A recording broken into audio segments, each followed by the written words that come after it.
વકીલો સામે સરકારી વિભાગોની ચાલતી ખોટી કનડગત બાબતે ગુજરાત બાર કાઉન્સિલે લડત આપવાનું નક્કી કર્યું છે। એક બાજુ દેશભરમાં એડવોકેટ્સ પ્રોટેક્શન એક્ટની માંગણી કરાઈ રહી છે, બીજી બાજુ અસીલ અને વકીલને કાયદાએ જ આપેલા right of privacy and right of privilege ઇન્ફોર્મેશનના મુદ્દે ગુજરાત બાર કાઉન્સિલ લડત આપશે। આ લડત આપવા અંગેનો નિર્ણય ગુજરાત બાર કાઉન્સિલના જનરલ બોર્ડમાં લેવામાં આવ્યો। વકીલ અને અસીલ વચ્ચેની ગોપનીયતા જળવાઈ રહે તે માટે કોર્ટ યોગ્ય માર્ગદર્શિકા જારી કરે તેવી ગુજરાત બાર કાઉન્સિલ હાઈકોર્ટમાં માંગણી કરશે। આ કેસની સુનાવણી 29 જાન્યુઆરીના રોજ હાથ ધરાશે।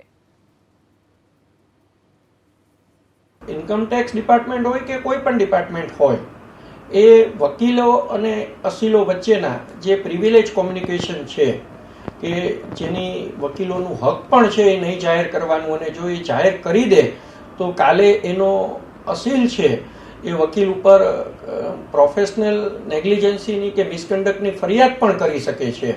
એટલે આવા કોઈ કોમ્યુનિકેશન કે જે લીગલી ડિક્લેર ન કરી શકાય એના માટે જે ડિપાર્ટમેન્ટ, જે અલગ અલગ ડિપાર્ટમેન્ટો જે વકીલોને ફોર્સ કરી રહ્યા હોય, તો આવા કયા કોમ્યુનિકેશન કઈ રીતે માગી શકાય એની એક ગાઈડલાઈન સ્વરૂપે જો નામદાર ગુજરાત હાઈકોર્ટને એવી વિનંતી કરવાના છે કે નામદાર ગુજરાત હાઈકોર્ટ અમને સાંભળી અને અમે જે સૂચનો આપીએ અને નામદાર ગુજરાત હાઈકોર્ટને એ સૂચનો યોગ્ય લાગે તો એ મુજબ કોઈ એક દિશા ચિહ્ન નક્કી કરે।